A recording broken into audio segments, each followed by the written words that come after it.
So what ended up happening was when Bear County Paranormal came to us, the founder, right? He says, Mike, there's a case that we just can't get to. It's just too severe, right? He goes, can you please, would you mind taking it over? I said, of course. What are the details? So he gave me some brief details, and I contacted the client, spoke to her. Well, after talking to her, we came to the conclusion of, yeah, she needs help. Let's go out there and help her. At the time, she was a student for a local university, and the place where she was living was like an apartment complex. She lived on the third floor. I'm a big guy. I'm like, oh, I gotta walk my big ass up to the third floor, But and so we got there, and we didn't know that she was an empath. And what the empath is somebody who can feel all different types of energies. So from a simple touch like, hey, let me hug you or shake your hand, they feel everything you're feeling. And so on top of her, she had drank a little bit, and then she's an empath, and then she was a survivor she was like a rape victim. So imagine all that into one person. And so when she was being affected by whatever's there, the energy, she became affected. And so what happened, before she became affected, we were sitting there, I was going live on Facebook, and I was doing my intro, right? I hear the sound of a little boy laughing in the apartment. I'm like, wait a second, this is all college students. There's no little kids here. No one has children. So I handed the phone over to one of my investigators, and I went to try to find the source of the sound. As I'm walking through the hallway, there's a room that goes to the left and a room that goes to the right, and there's a restroom. On the right, there's two rooms. The one on the right of that area was our client. And she's on the floor, and she's like hyperventilating. She's like, oh, like she can't breathe, and she's like she's choking or something. I'm like, what the hell happened to her? And like, we had two ladies from San Marcos who were from a part of another team come help us. So they too were touching her, and just them touching her, it affects her because she feels the energies that they carry. Then my case manager went to try to help her. So it's like everything she's already feeling plus everyone else's feelings. She's feeling all that. And so she's hyperventilating, she's freaking out, like. So something happens that I've never seen before in an investigation, right? They went to lift her up off the ground, and one lady grabbed her from one arm, my case manager grabbed her from the other arm, and like imagine trying to lift her up off the ground. She stayed sitting Indian style in the air, right? Well, I was standing behind her, so I have a view of her back. I saw her legs from underneath, like if someone came and grabbed her from her ankles from underneath and pulled her legs back, so her knees were like bending weird. Like it looked really weird, and I'm like, am I really seeing this? Like my first reaction was to get her outside. Whatever she's being affected by, let's get her to some fresh air. I don't want her to grab a knife or something that's gonna harm her or us. We're guiding her out to the front door. All of a sudden, I kid you not, man, from one moment to the next, it's like she hit the brakes, and she's like, I'm not going nowhere. And her voice changed, and she like the energy just changed completely. All of a sudden we managed to get her out the door. And when she gets out the door, she's crying hysterically. She's like, God help me, and she runs. And we had to grab her because she was trying to jump off the balcony. And I'm like, man, we got to make sure she's okay. So we finally get to the first floor. She's on the floor because she's just losing it. And my case manager, she's like, it's gonna be okay, just breathe, because she's hyperventilating. And the one thing she says is, she is mine. Like talking like in a third person view or something. She's like, she is mine. Like it was somebody else talking for her, you know what I mean?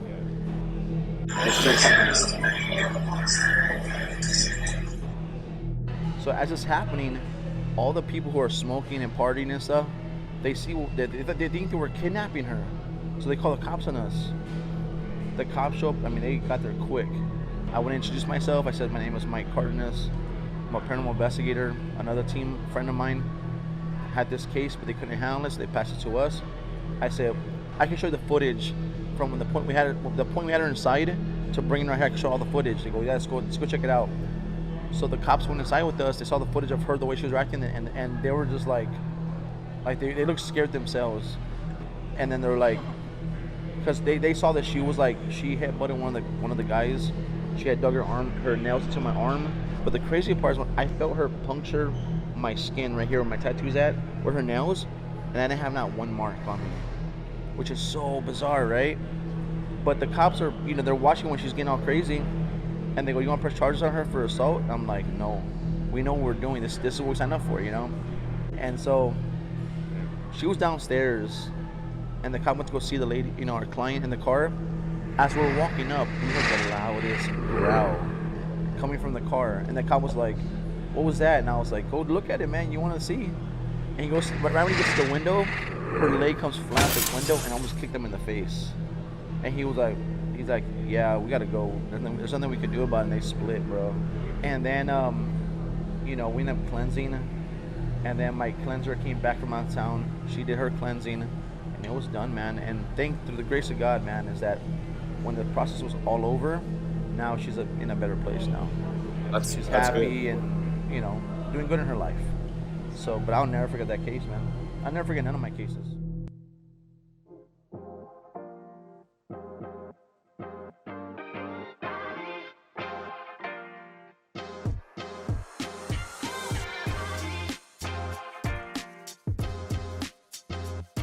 San Antonio, Texas, home of one of the most historic battleground locations in Texas.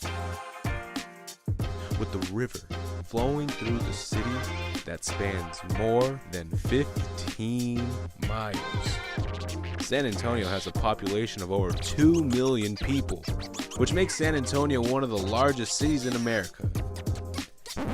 However, that does not include many of the souls which wander aimlessly through the city, because besides being one of the largest cities in America, it's also one of the top 10 most haunted places in the country.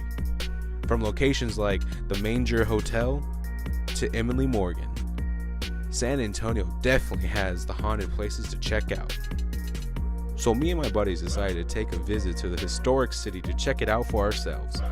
We met with some local paranormal investigators to learn more about some of the paranormal activity that the city has to offer. We then explored some of the hotspots the team pointed us to, and later went on an actual ghost hunt with these investigators.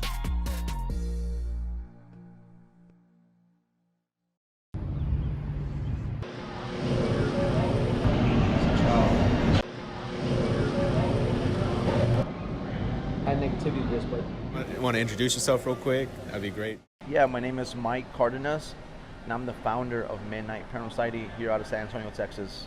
We want to come together as a team, find like-minded individuals who have either been through like what we have or worse, and so we formed MPS. Remembering what my siblings and I and my mom went through, people laughed at us, and people didn't understand. And when you don't understand, you say, "Oh, you're crazy," or maybe you're on drugs. And so all those things that happen, there's like a fire that was lit in me. More so, like, you know what? If the opportunity ever arises, and or presents itself, I want to become a paranormal investigator. So, you were having experiences as a kid. Would you want to share any of those? Was there anything specifically that happened? Where it first started for me as a child, and this is back in the 80s, right? Late 80s. Our neighbor asked my mom if they can have a birthday party in our apartment. She was our neighbor. They have the exact, it's like cookie cutter apartments, I'm in the sofa watching everyone having a good time, and a birthday boy walks in, he and his friend, and he walks in with the Ouija board. And so that's where it kind of like stemmed from there. Yeah. They played the game and things started happening, They didn't do it properly? Well, no. Oh, hold on. Someone's calling. The client's calling me. Hold on. Oh, okay, so right now a client's calling in for an Hello? investigation. Hi, Mike. Yes, this is he. Hi, this is Mary. My cousin Jeanette gave me your number.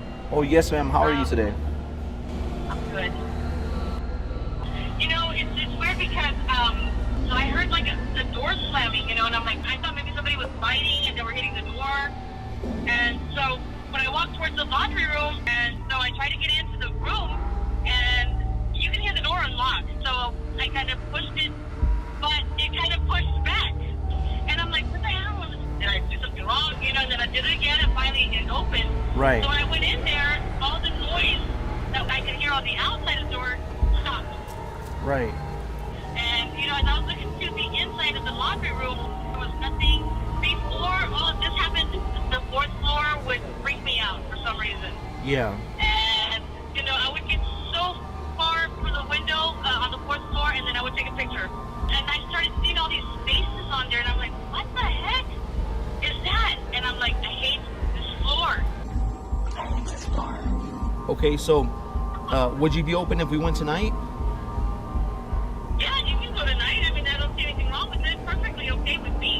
Okay, perfect. All right, well, we'll be there. We'll be there this evening then, okay? Okay, sounds good. Okay, Thank y'all be you. careful. All Bye-bye. right, bye-bye. Wow, It's pretty cool. that's pretty cool. Yeah, I'm glad that man. we caught that on. Yeah, that was actually pretty cool.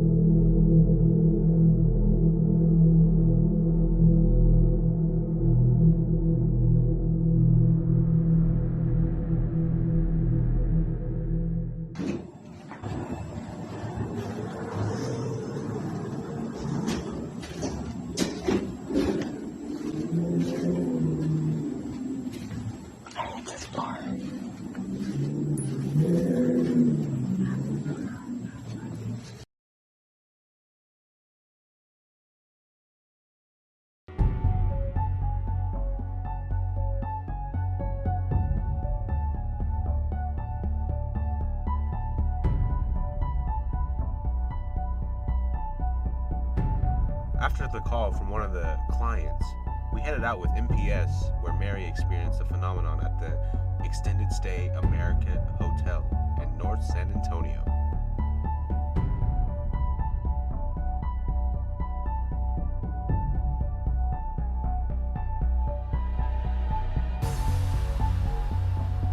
It's weird because I'm the night auditor there, one of the night auditors. Okay. And so I heard like a door slamming, and I'm like, what is that?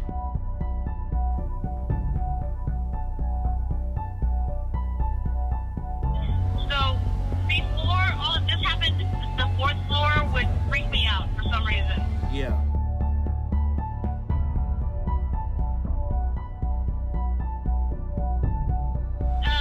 And I'm, getting off the elevator, and I'm like, I hate this floor. Right. And you hear it say, Mary. So this is apparently where she heard like a lot of voices and like winds and on like on the video, which was not there whenever she was filming it. So those are the kind of things that have been going on in this hallway so far. Right here. All right, I'm gonna start the new session. I'm gonna ask a few questions and let's see if we get a response right now. Here we go. Burst EVP session here in the 4th floor hallway. All right, so we were told that there's possibly some spirits here. We want to invite you to come and communicate with us right now. I want you to know that we come in peace, love, and light.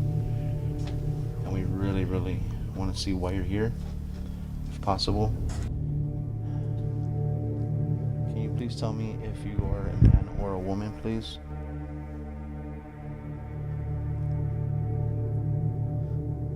Can you also please tell me if you're a little boy or a little girl?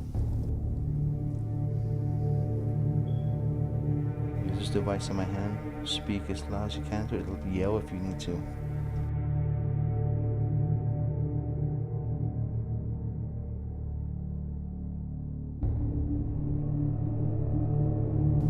Can you give a sign of your presence? Can you go up to that window over there, the window blinds?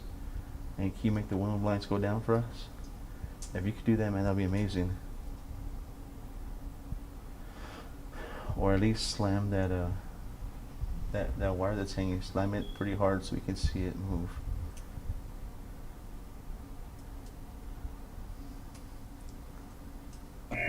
As you can see in the video, the blind strings were caught moving by themselves with the windows closed. Oops. While filming the blind strings, Mary received an unknown call with no voice but eerie static. Hold on. Dude, listen to that. Just static. It's weird. It rang and only static there. Can y'all hear it? The pyramid? No. Yeah, it's just static. All you hear is just like. Hold on. Hello, is anyone on the phone? Hello?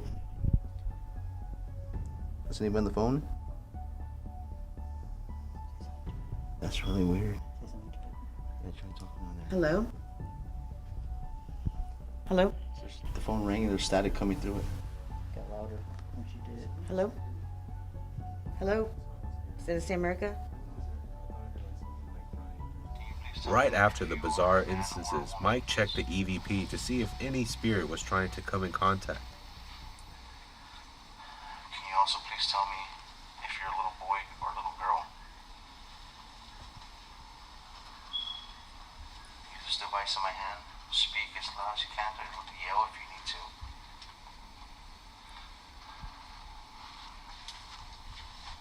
Do you mind if we're here talking to you, or do you want us to leave?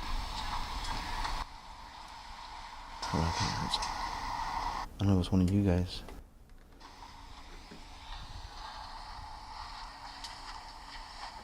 Do you mind if we're here talking to you, or do you want us to leave?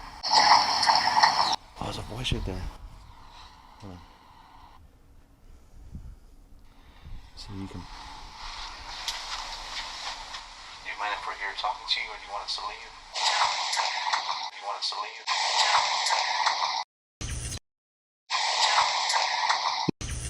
Do you hear that? Yeah. What is it? Sound female. For sure. Let me try it again. George. As you can hear in the video, there was contact. Saying something. Oh.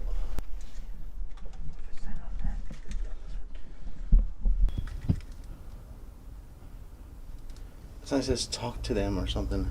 Robert, hold this real fast. Just hold in your hand somewhat because I can cover both of the ears. Hold on. You ready, guys? Stay quiet for a second.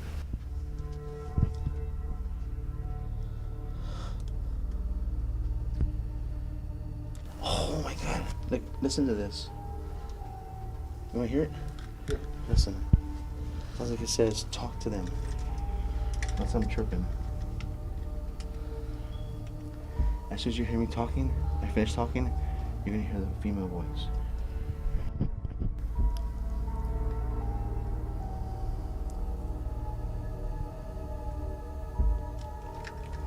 Talk to them. Right? These series of events created more evidence that a spirit was responsible for Mary's experience, and even possibly our own. When Mike passed over the headphones and we listened to the audio for ourselves, we knew Mike wasn't lying. Talk to them or something. Yeah, it's pretty clear. That's pretty clear.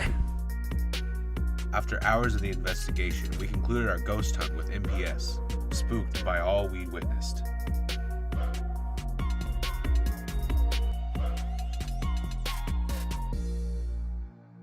How does being in one of the most haunted cities in America affect your work? I would say it's a gold mine, huh? It is, man. Because one thing about this city is that it's a culture, right? The people who live here, the communities, it's such diverse people, right? And each people who live in the different cultures in San Antonio, they all have different beliefs. There's so many different beliefs and so many, from urban legends to actuality, things that really happen. What's cool about it is that we get to experience things that happened from the Battle of the Alamo. It could have been from the Prohibition times. There's just so many things that have occurred that they left an imprint on the city, and we get to experience it, through our investigation. And it helps because who does not want to live in one of the most haunted cities in the nation, right? It's amazing.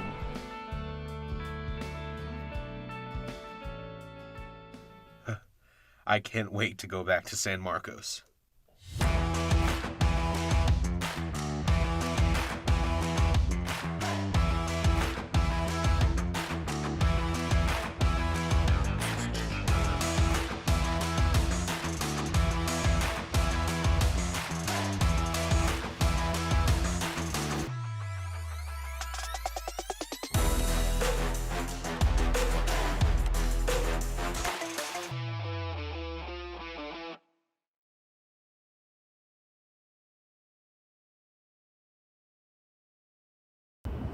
The Digital Media Innovation Program is fairly new to Texas State, as it was only created back in 2016. Faculty member and Assistant Director for the Media Innovation Lab, John Smickley, gave us more insight on the program. The Digital Media Innovation Program was created in 2016, and it was created as a result of a lot of the media industry shifting to digital technologies, mobile technologies, and there were a lot of jobs that students were not super qualified for because we didn't have certain classes in place or a degree in place that would prepare them for strong technology and communication skills together. So we created the Digital Media Innovation Program as a result of the industry needs. The program's main mission is to immerse students in the breadth of digital knowledge to prepare them for new and emerging media roles. I think it is very comprehensive and you can go many directions with it. It has a lot of many unique opportunities for different types of classes, anything from web design, like you can take it in like a coding direction, or you can go more journalism. With the media landscape ever changing, the Digital Media Innovation Program will look to teach students the next evolution of media. With Bobcat Update, I'm Ryan Ligas.